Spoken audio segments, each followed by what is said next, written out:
Alors Eric, hein, j'ai eu du mal à entendre votre question, mais j'ai entendu que vous vouliez que je sois très très brève. Alors ce que je peux vous dire, c'est que la messe, hein, vous l'avez constaté, elle vient tout juste de se terminer. Elle s'est terminée avec beaucoup d'émotions.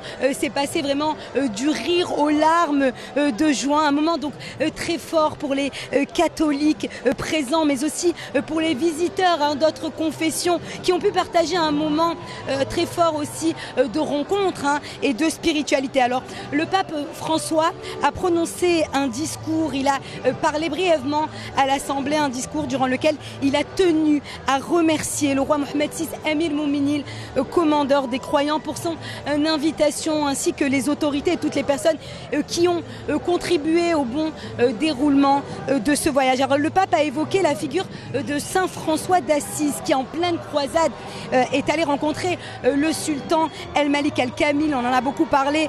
Premier signe, hein, du dialogue interreligieux, c'était il y a 800 ans. Il a appelé à agir aussi au nom de la fraternité humaine, comme il avait d'ailleurs mentionné dans le document sur la fraternité humaine signé à Abu Dhabi. C'était en février dernier. Il a encouragé l'Assemblée à persévérer sur le chemin du dialogue avec, je le cite, nos frères et sœurs musulmans, et a contribué ainsi à rendre visite cette fraternité universelle qui trouve sa source en Dieu. Soyez ici les serviteurs de l'espérance dont le monde a besoin, a-t-il déclaré. Et puis il a terminé par sa formule habituelle: et s'il vous plaît, n'oubliez pas de prier pour moi. Et puis autre moment aussi fort, le pape François a reçu des présents, notamment l'argagné de la fraternité.